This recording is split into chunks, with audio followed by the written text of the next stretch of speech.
আজকের সাংবাদিক সম্মেলন প্রথমে আমাদের সম্বোধন করবেন প্রদেশ সভাপতি তথা রাজনীতি নিয়ে কথা বলেননি। তো এখানে বিরোধীরাও আছে, তাদের উদ্দেশ্যে আজকে এখানে প্রথম থেকে কি বলবো? তারা নাকি বিভিন্ন সময় সরকারের সমালোচনা নিয়ে সবসময় মানুষকে বিভ্রান্ত করে, আপনারা এটা বলতে আজকে এখান থেকে কি বলবো তাদেরকে? আমি এখান থেকে একটাই কথা বলবো তাদেরকে, যারা বিরোধী দল রয়েছে তাদেরকেও এই ইংরেজি নববর্ষের 2026-এ এই আজকে আমরা প্রথম দিন দাঁড়িয়ে আছি 1 জানুয়ারি, আপনাদের মাধ্যমে সমস্ত বিরোধী দল, আমি তো রাজ্যবাসী বলেছি, আপনি আবার স্পেসিফিক উল্লেখ করে বলেছেন, কাজে আপনাদের মাধ্যমে যারা বিরোধী দল আমাদের ওপর প্রচারই করুক না কেন, তাদেরকেও আমরা আমাদের এই পুরো টিমের পক্ষ থেকে আন্তরিক অভিনন্দন এবং শুভেচ্ছা জানাচ্ছি। প্রথমে আমার সাংবাদিক বন্ধুদের 2026 ইংরেজি নববর্ষের অনেক অনেক শুভেচ্ছা, অনেক অনেক অভিনন্দন জানাচ্ছি। তার পাশাপাশি ভারতীয় জনতা পার্টির পুরো টিম, আমার স্টেট কমিটির পুরো টিম এর পক্ষ থেকে আপনাদের মাধ্যমে সমস্ত রাজ্যবাসীকে 2026 ইংরেজি নববর্ষের অনেক অনেক শুভেচ্ছা, অনেক অনেক অভিনন্দন জানাচ্ছি।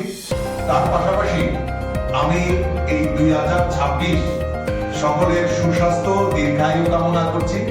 আমরা যাতে সবাই মিলে আমাদের যে সংকল্প, আমাদের মুখ্যমন্ত্রী এবং আমাদের দেশের যশস্বী প্রধানমন্ত্রী নরেন্দ্র মোদীজি এক ভারত শ্রেষ্ঠ ভারত এবং এক ত্রিপুরা শ্রেষ্ঠ ত্রিপুরা গড়ার লক্ষ্যে সমস্ত জাতি, ধর্ম, বর্ণ নির্বিশেষে সকলের অংশীদারিত্ব যেরকম প্রয়োজন, তাই সকলে মিলে আমরা এই এক ভারত শ্রেষ্ঠ ভারত এবং এক ত্রিপুরা শ্রেষ্ঠ ত্রিপুরা করার লক্ষ্যে আমরা সবাই যাতে মিলিতভাবে কাজ করতে পারি, সেটা আমি ঈশ্বরের কাছে প্রার্থনা রাখছি। আজকে আমরা এই নতুন বছর 2026-এ আমরা নতুন শুরুয়াত, আমরা আজকে থেকে নববর্ষের সূচনা হয়েছে 2026। এই 2026-এ আমাদের দেশের যশস্বী প্রধানমন্ত্রী নরেন্দ্র মোদীজির যেরকম বিকশিত ভারত সংকল্প যাত্রা এগিয়ে যাচ্ছেন, ঠিক পাশাপাশি আমাদের এই ত্রিপুরা রাজ্যেও আমাদের শ্রদ্ধেয় আমাদের যিনি মুখ্যমন্ত্রী প্রফেসর ডক্টর মানিক সাহাজির নেতৃত্বে ডাবল ইঞ্জিনের সরকার জনকল্যাণমুখী কর্মসূচি বাস্তবায়নের লক্ষ্যে সমাজের অন্তিম ব্যক্তি পর্যন্ত সমস্ত সরকারি সুযোগ সুবিধা যাতে পৌঁছে দেওয়া যায় তার নির্লস প্রয়াস করছে। 2025 আমাদের যেরকম আমাদের এই ডাবল ইঞ্জিনের সরকারের কল্যাণে গরিব মেহনতি মানুষ বলুন, শ্রমজীবী মানুষ বলুন, মহিলা বলুন, যুবক বলুন, জনজাতি বলুন, সকল কৃষক বলুন, সকল অংশের মানুষের জন্য যে জনকল্যাণমুখী কর্মসূচিগুলি বাস্তবায়ন হচ্ছে, আগামী 2026-এ আরো বেশি করে এই জনকল্যাণমুখী কর্মসূচি বাস্তবায়নের জন্য আমাদের এই ডাবল ইঞ্জিনের সরকার কাজ করবে। আমি ছোট্ট করে, যেহেতু আজকে আমরা শুভেচ্ছা বিনিময়ের জন্য আমরা এখানে সমবেত হয়েছি, কাজে ছোট্ট করে আমি দুই একটা কথা আপনাদের সামনে তুলে ধরবো। আজকে কোনো আমি পলিটিক্যাল এজেন্ডা নিয়ে আমি আপনাদের সামনে তুলে ধরবো না, কারণ যেহেতু এটা একটা আনন্দ মুহূর্ত, উৎসব, কাজে আমরা পুরো টিম আমরা এখানে বসেছি শুধু রাজ্যবাসীকে শুভেচ্ছা জানানোর জন্য। আপনারা জানেন যে ইতিমধ্যে আমাদের কেন্দ্রীয় সরকার আমাদের উইন্টার সেশন 2025 আমাদের সেখানে এই ভারতবর্ষের এত বড় গণতন্ত্রের যে স্তম্ভ, গণতন্ত্রের পীঠস্থান, এই সেই পার্লামেন্টে আমাদের টোটাল 8টা বিল সেখানে নিয়ে আসা হয়েছিল, যেমন সবকা বীমা সবকা রক্ষা, যে ইন্স্যুরেন্স ল অ্যামেন্ডমেন্ট, সেটা 2025 সেটা নিয়ে আসা হয়েছিল। এবং এরকম ভাবে বিভিন্ন প্রায় 8টা আপনাদের কাছে আমরা প্রেস রিলিজের মাধ্যমে সেগুলি দিয়ে দেব। Health security, national security case bill 2025 সেটাও নিয়ে আসা হয়েছিল। সেন্ট্রাল এক্সাইজ, তো এটাও নিয়ে আসা হয়েছিল। এবং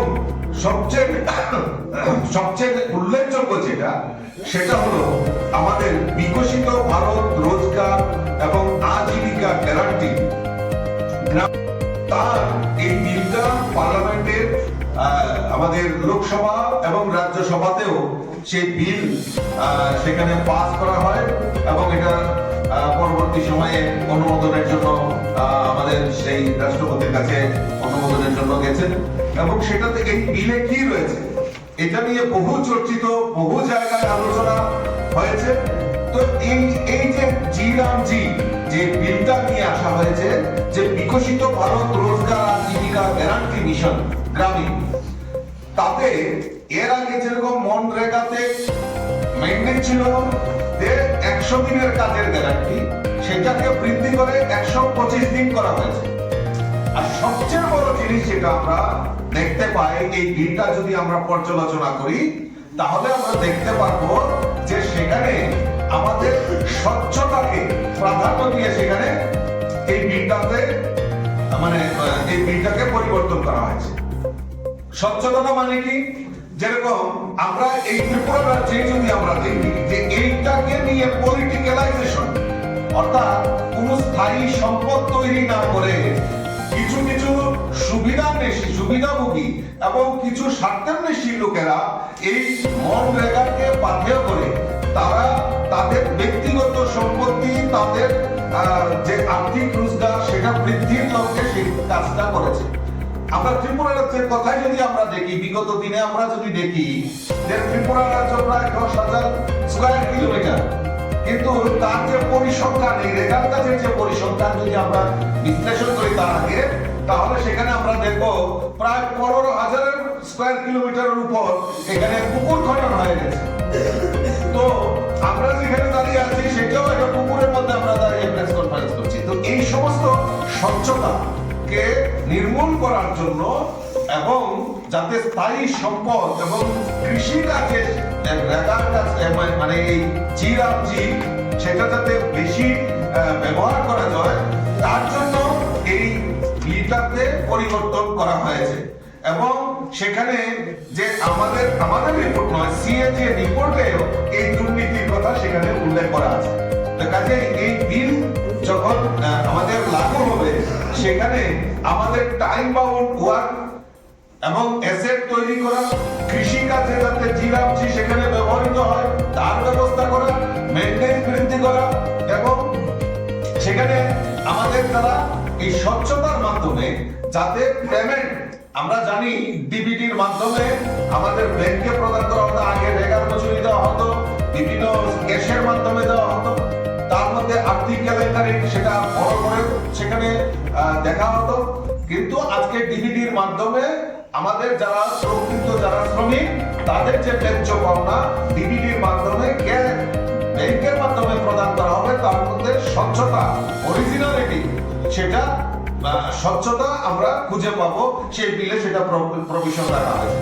এবং জিআই যে আপনারা জানেন, জিও ট্র্যাকিং এর মাধ্যমে এআই টেকনোলজি, যে নতুন এসে এআই টেকনোলজিকে ব্যবহার করে, অর্থাৎ একটা স্বচ্ছতা আনার জন্য সেই বিলটাকে প্রভিশনে আনা হয়েছে।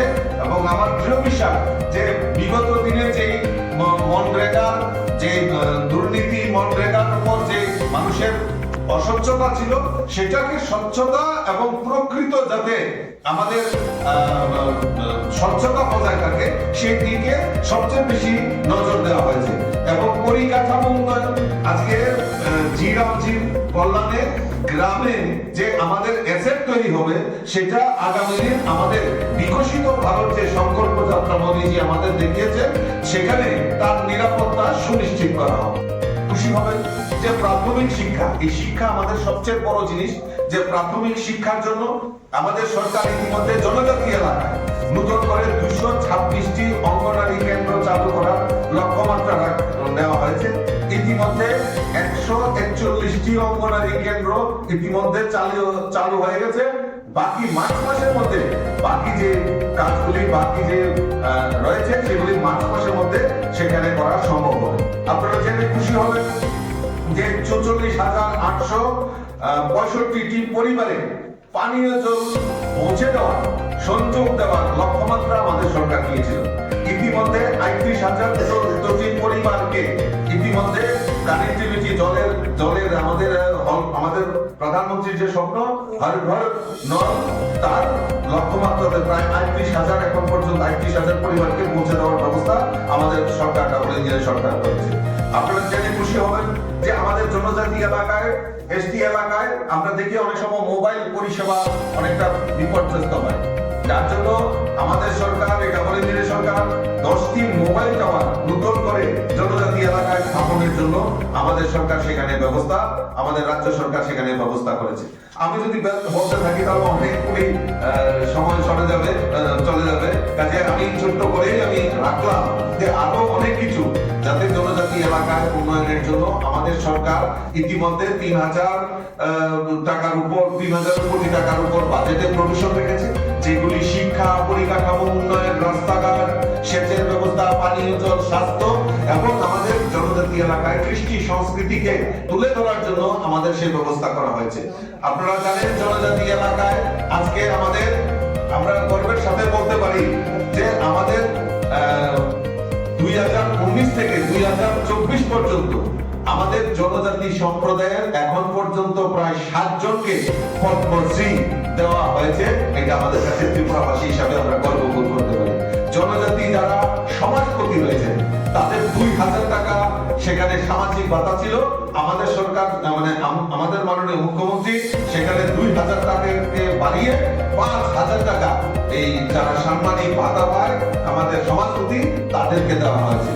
কাজেই এই বিভিন্ন প্রকল্পের মাধ্যমে 2025 যেরকম জনকল্যাণমুখী কর্মসূচি বাস্তবায়নের লক্ষ্যে আমাদের সরকার কাজ করছে, আগামী দিন 2026-এ আরো বড় প্রকল্প নিয়ে আমাদের সরকার এই রাজ্যের গরিব মেহনতি মানুষই বলুন, শ্রমজীবী মানুষ বলুন, মহিলা বলুন, যুবক বলুন, সমস্ত কৃষক বলুন, সমস্ত অংশের মানুষের জন্য আমাদের যে কেন্দ্রীয় সরকার এবং রাজ্য সরকারের পরিকল্পনাগুলি বাস্তবায়নের জন্য আমাদের সরকার নির্লস প্রয়াস কাজ করবে।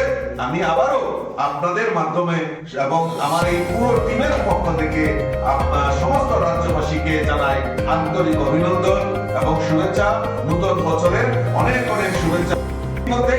আমাদের সরকার আমাদের বিভিন্নভাবে আমাদের জনজাতি এলাকায় উন্নয়নের জন্য আমাদের সরকার কাজ করছে। ইতিমধ্যে আপনারা জানেন যে আমাদের যে আনারস সবচেয়ে বেশি জনজাতি এলাকায় আমাদের এই আনারসকে জিআই ট্যাগ করা হয়েছে।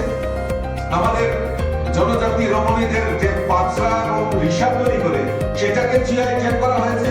গত কিছুদিন আগে শীতকালীন অধিবেশনে আমি আমার তরফ থেকে আমাদের যে রাজ্যে উৎপাদিত যে আমাদের গন্ধকি লেবু রয়েছে, আপনারা সেন্টেড লেমন, বিন্নি চাল, খাসার চাল, সেইগুলি আমাদের জনজাতি এলাকায় সবচেয়ে বেশি উৎপাদিত হয় জুম কাল্টিভেশন করে।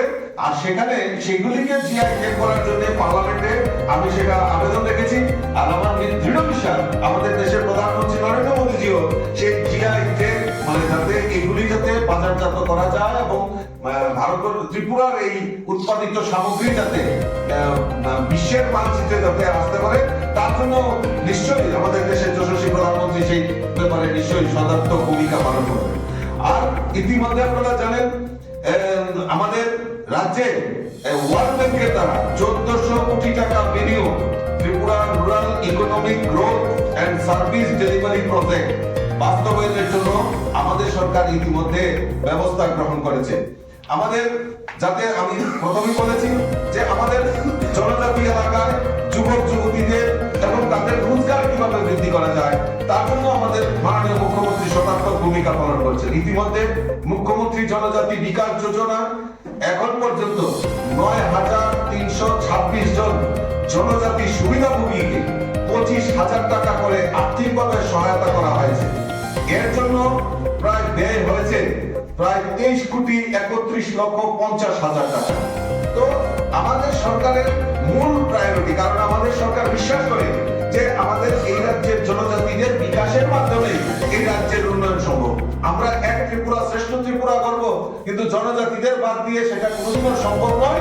আমাদের সরকার সেটা প্রায়োরিটি বেসিসে ইতিমধ্যে আমাদের সরকার প্রায় 12টি আমাদের ব্লক, যেখানে জনজাতি অংশের মানুষের বসবাস বেশি, আমাদের সরকার সেই 12টি ব্লককে ইন্সপিরেশন ডিস্ট্রিক্ট আর ইন্সপিরেশন ব্লক ঘোষণা করে সেই ব্লকগুলিতে কিভাবে আর্থিক বেশি সহায়তা করা যায় তার জন্য ব্যবস্থা আমাদের সরকার করেছে। আপনারা জানেন যে আমাদের এই রাজ্যে জনজাতিদের শিক্ষার আলো থেকে যাতে পিছিয়ে রাখা যায় তার একটা প্রয়াস দীর্ঘদিন ধরে হয়েছে, কিন্তু আমাদের সরকার চায় এই রাজ্যের জনজাতি অংশের মানুষ যাতে শিক্ষায় সবচেয়ে বেশি প্রায়োরিটি পায় এবং আগামী দিন এই ত্রিপুরা, এক ত্রিপুরা শ্রেষ্ঠ ত্রিপুরা গড়ার ক্ষেত্রে যাতে জনজাতিদের অংশীদারিত্ব সবচেয়ে বেশি থাকে, তার জন্য এই শিক্ষার আলোকে আরো বেশি প্রসারিত করার জন্য ইতিমধ্যে আমাদের রাজ্যের সরকার আমাদের রাজ্যের 3টি ডিগ্রি কলেজে হোস্টেল চালু করার ব্যবস্থা গ্রহণ করেছে।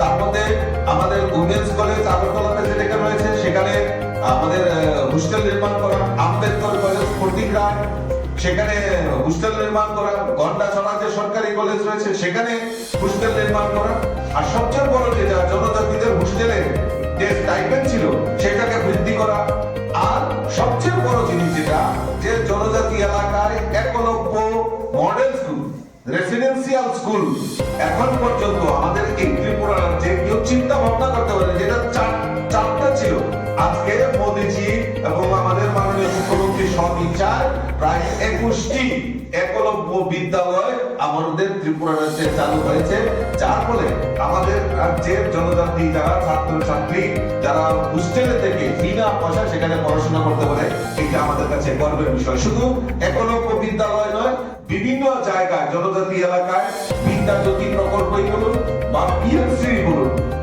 ইংরেজি মাধ্যমে যাতে আমাদের জনজাতি ছেলেমেয়েরা পড়াশোনা করতে পারে তার ব্যবস্থা আমাদের সরকার, আমাদের এই ডাবল ইঞ্জিনের সরকার করেছে।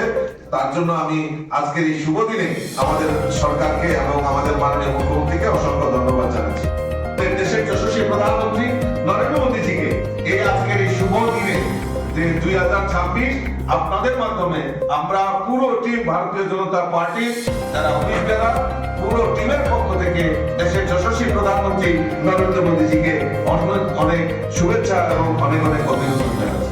তার পাশাপাশি আমাদের রাজ্যের সরকার, এই রাজ্যে আমাদের ডাবল ইঞ্জিনের সরকার, আমাদের ভারতীয় জনতা পার্টির নেতৃত্বে আমাদের মাননীয় মুখ্যমন্ত্রী প্রফেসর ডক্টর মানিক সাহাজির নেতৃত্বে সরকার, আমাদের যে মূল লক্ষ্য সে সমাজের অন্তিম ব্যক্তি পর্যন্ত পৌঁছে দেওয়া, আর আমাদের কাছে আমাদের সরকারের মূল লক্ষ্য এই রাজ্যের মহিলা, এই রাজ্যের যুবক, এই রাজ্যের কৃষক, এই রাজ্যের আমাদের শ্রমিক, গরিব মেহনতি মানুষ থেকে শুরু করে আমাদের সবচেয়ে বড় জিনিস যেটা ত্রিপুরা রাজ্যে একটা জনজাতি অংশের মেজর পোরশন, প্রায় 30% এর উপর জনজাতি অংশের মানুষ এখানে আমাদের ত্রিপুরা রাজ্যে বসবাস করে, তাদের ডেভেলপমেন্টের জন্য আমাদের রাজ্য সরকার 2025 কে সামনে রেখে 2025 এ বিগত দিনে যে কাজগুলি করেছে জনকল্যাণমুখী কর্মসূচি, সেগুলি 26এও আমাদের অর্থ বছরে সেইগুলিকে লক্ষ্যমাত্রা রেখে দ্রুততার সঙ্গে আমাদের কেন্দ্রীয় সরকারের প্রকল্পই হোক আর রাজ্য সরকারের প্রকল্পই হোক দ্রুততার সঙ্গে এবং স্বচ্ছতার সঙ্গে কাজ করে চলছে। তাই ভারতীয় জনতা পার্টি এই পুরো টিমের তরফ থেকে আমাদের রাজ্যের সরকার এবং রাজ্যের মাননীয় মুখ্যমন্ত্রী প্রফেসর ডক্টর মানিক সাহা জিকেও আমরা এই ইংরেজি নববর্ষের অনেক অনেক শুভেচ্ছা আমরা জানাচ্ছি। আমি স্কিমগুলি দুই-একটা আপনাদের সামনে তুলে ধরছি, যেরকম আমাদের মুখ্যমন্ত্রী ট্রাইবাল ডেভেলপমেন্ট মিশন, মুখ্যমন্ত্রী মডেল ভিলেজ স্কিম, মুখ্যমন্ত্রী মৎস্য বিকাশ যোজনা, মুখ্যমন্ত্রী integrated crop management programme, development of horticulture, মুখ্যমন্ত্রী প্রাণী সম্পদ বিকাশ যোজনা এবং বিভিন্ন মুখ্যমন্ত্রী সামাজিক সহায়তা প্রকল্প, মুখ্যমন্ত্রী স্পোর্টস ডেভেলপমেন্ট স্কিম, এইরকম আমি যদি পড়তে থাকি অনেক এই 2025-26 অর্থ বছরকে সামনে রেখে জনকল্যাণমুখী কর্মসূচিগুলি বাস্তবায়নের জন্য আমাদের সরকার কাজ করছে। তার মধ্যে উল্লেখযোগ্য আমাদের, আপনারা জানেন যে আমাদের সরকার মহিলাদের ক্ষমতায়নের জন্য আমাদের সরকার বদ্ধপরিকর। সবচেয়ে বেশি আমাদের যে দেশের প্রধানমন্ত্রীও বলছেন যে আত্মনির্ভর ভারত আর আত্মনির্ভর মহিলা, তৎসঙ্গে আমাদের এই ত্রিপুরা রাজ্যেও আত্মনির্ভর ত্রিপুরা, আত্মনির্ভর মহিলা, এই মহিলা সশক্তিকরণ করার জন্য, মহিলাদের এম্পাওয়ারমেন্ট করার জন্য আমাদের সরকার বিভিন্ন পরিকল্পনা নিয়েছেন। তার মধ্যে সবচেয়ে যেটা রাজ্য সরকার মহিলাদের সশক্তিকরণের উপর বিশেষ গুরুত্ব দিয়েছেন, মহিলাদের অধিকারকে সুরক্ষার প্রশ্নে তাদের অর্থনৈতিক অগ্রগতি প্রাধান্য দেওয়া হয়েছে। ইতিমধ্যে লাখপতি দিদি, ড্রোন দিদি এবং বিভিন্ন ভাবে মহিলাদের কিভাবে আত্মনির্ভর করা যায় সেই প্রকল্প নিয়ে আমাদের সরকার কাজ করছে। প্রকল্পগুলির মধ্যে হলো মুখ্যমন্ত্রী বালিকা সমৃদ্ধি যোজনা, যেখানে বিপিএল পরিবারে কোনো কন্যা সন্তানের জন্ম হলে রাজ্য সরকার সেই নবজাত কন্যা সন্তানের জন্য নামে 50,000 টাকা বন্ড করবে। 18 বছর হলে সেই কন্যা সন্তান 10 লক্ষ টাকা পাবে। সেখানে তার জন্য ব্যবস্থা আমাদের রাজ্য সরকার রেখেছে। আরেকটি প্রকল্প হলো মুখ্যমন্ত্রী কন্যা আত্মনির্ভর যোজনা, যার আওতায় ত্রিপুরা বোর্ড, সিবিএসই এবং আইসিএসসি বোর্ড থেকে কৃতিত্বের সাথে পরীক্ষায় উত্তীর্ণ হওয়া মেধাবী ছাত্রীদের স্কুটি দেওয়া হবে। এরকম আমার কাছে অনেক জিনিস রয়েছে। সমাজ কল্যাণ ও সমাজ শিক্ষা দপ্তর চালিত অর্থ বছরে আগরতলা অভিনগরে আফটার কেয়ার হোম তথা মহিলা আশ্রমে 2 ছাত্রীকে হোস্টেলের ম্যানেজমেন্ট উচ্চ শিক্ষা গ্রহণের জন্য স্পন্সর করেছে। প্রথম বর্ষের কোর্স ফ্রি বিমাও দেওয়া হয়েছে 3,12,000 টাকা। এইভাবে বিভিন্ন ভাবে আজকে আপনারা জেনে আরো খুশি হবেন যে পরিবহন দপ্তরের সহায়তায় 45 জন মহিলাকে ড্রাইভিং এর প্রশিক্ষণ দিয়ে তাদেরকে ড্রাইভিং লাইসেন্স দেওয়া হয়েছে, যার মাধ্যমে আজকে মহিলারাও আত্মনির্ভর। যে আমরা আজকে আমাদের ট্রান্সপোর্ট ড্রাইভিং সেক্টরেও আমাদের মহিলাদের পার্টিসিপেশন আমরা দেখতে পাচ্ছি। সমাজ কল্যাণ ও সমাজ শিক্ষা দপ্তরের পক্ষ থেকে 50 জন মহিলাকে বিভিন্ন খাদ্য সামগ্রী তৈরির প্রশিক্ষণ দেওয়া একটি সংস্থাকে 1,51,080 টাকা দেওয়া হয়েছে। এবং বিভিন্ন স্কিমের মাধ্যমে মহিলাদের আত্মনির্ভর করা এবং মহিলাদের যেখানে যাতে আত্মনির্ভর হতে পারে তার জন্য আমাদের রাজ্য সরকার বিভিন্ন স্কিম সেখানে চালু করেছে। শুধু মহিলা নয়, যুবকদের আত্মনির্ভরের ক্ষেত্রে, কর্মসংস্থানের ক্ষেত্রে একটা ব্যাপক যে আমরা দেখলাম যে ট্রান্সপারেন্ট রিক্রুটমেন্ট পলিসি, সেটাকে প্রাধান্য দিয়ে আমাদের সরকার সেখানে কাজ করে চলছে। যার ফলে দেখবেন এত চাকরি দেওয়ার পরেও একটা মামলাও আমাদের হাইকোর্ট বলুন বা সুপ্রিম কোর্ট বলুন কোনো জায়গায় মামলা হয়নি, কারোর চাকরি যায়নি। কারণ আমরা আমাদের যে লক্ষ্যমাত্রা সে স্বচ্ছতার মাধ্যমে কর্মসংস্থান, যাতে সরকারি কর্মচারী ও সরকারি কর্মচারীর ক্ষেত্রে, সরকারি চাকরির ক্ষেত্রে স্বচ্ছতা, সেটা আমাদের সরকার প্রায়োরিটি দিয়ে কাজ করছে। বাকি যারা রয়েছেন তাদের জন্য স্কিলের মাধ্যমে যাতে ব্যবসা বাণিজ্য করতে পারে, তারা যাতে ইন্ডাস্ট্রি গ্রো করতে পারে, তার জন্য আমাদের সরকার সেখানে ব্যবস্থা গ্রহণ করেছে। আমি ধন্যবাদ জানাই আমাদের রাজ্য সরকারকে।